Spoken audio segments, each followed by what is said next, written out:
Well, now we're going to turn back here to the United States, the U.S. South, to the state of Tennessee, to a very important struggle that is being waged by drivers there, rideshare drivers in the state of Tennessee. They've been striking, they've been protesting. We're going to get into all of that. We are very, very honored to be joined here by Arkangelo Wilson, who's the co-president of the Tennessee Drivers Union, and Cecilia Prado, the chair of A Luta Sigue. Thank you both so much for being with us.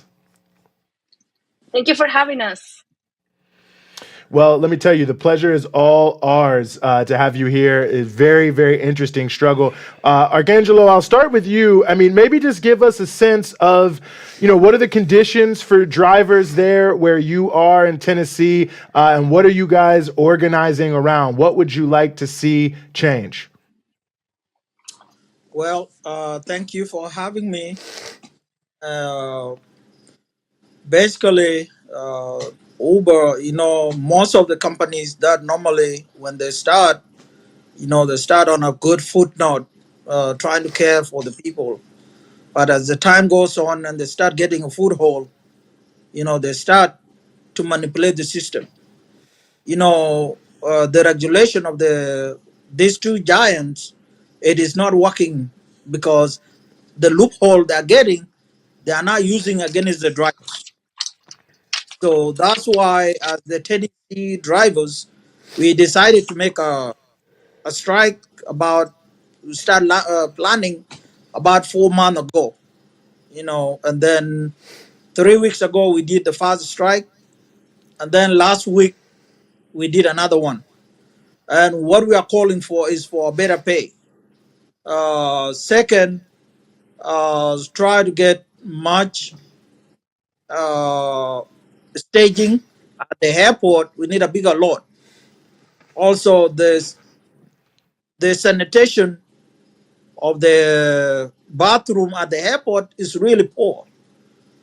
Basically, we also have women drivers, and the bathroom are not good for them to use.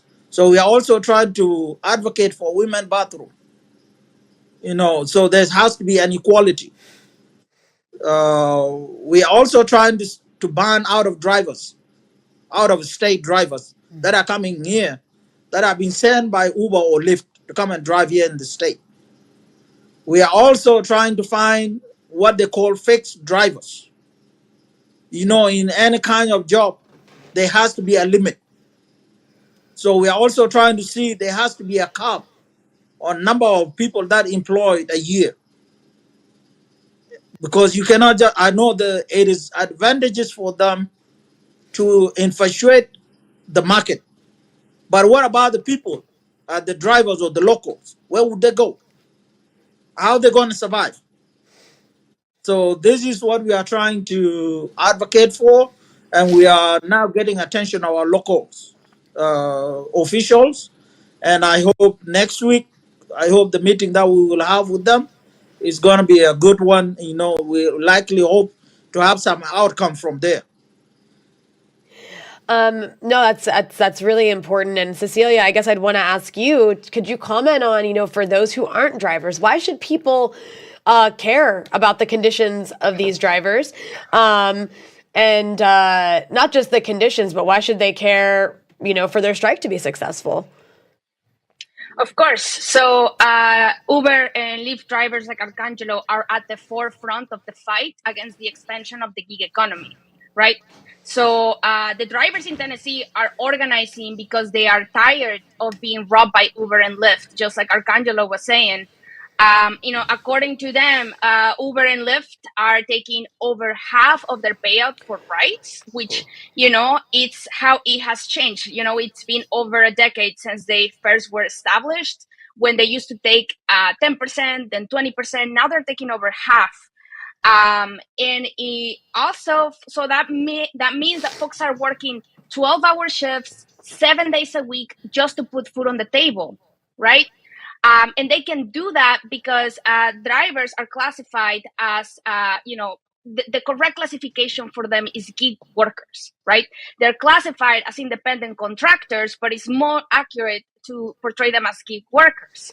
As gig workers, they get none of the benefits of direct employees and also none of the benefits of a traditional independent contractor, right? They cannot set their own hours. They cannot have control over how they work, right? And so this idea of flexible work is a scam, right? Yeah. So they say, well, they're independent contractors because they have flexible work. Some people call them innovators, right? But all they really innovate is new ways to evade laws, avoid accountability, and find new ways to maximize exploitation, to maximize their profits, right? And they do this because they have engaged in a aggressive lobbying strategy to secure support from both the Republicans and the Democratic Party. So they are able to buy politicians and expand this gig economy. And so the thing is, right now it is drivers, but we know that the gig economy is expanding. We have seen that they're using it in warehouses, gig economy for warehouses, gig economy for restaurant work. So this is going to affect the entirety of the working class, and this is why we need to support the fight of the drivers. Mm-hmm. Arkangelo, one of the things that I think is notable, in terms of the role you all are playing is that it's so multi-sided. I mean, the work that you all do, and we're talking about Nashville here, huge tourist city. In addition to keeping the economy running, there's also a public safety element, in terms of, it's Nashville, people going out, going to bars, doing things like that.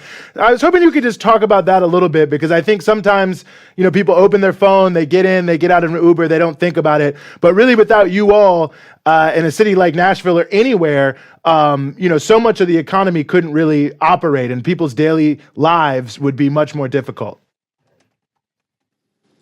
Yeah, that's one of the things people really don't understand. They think that Uber or the drivers it is their right to get moving with the driver. But they don't understand that the driver is also trying to meet his end need. Without the drivers, the economic of Tennessee, which is a tourist destination, there will be no more mobilities. And that's also saving the people. I can say from 10 years ago, or 11 years ago, before Uber and Lyft became active, how many people were dying because people were driving drunk?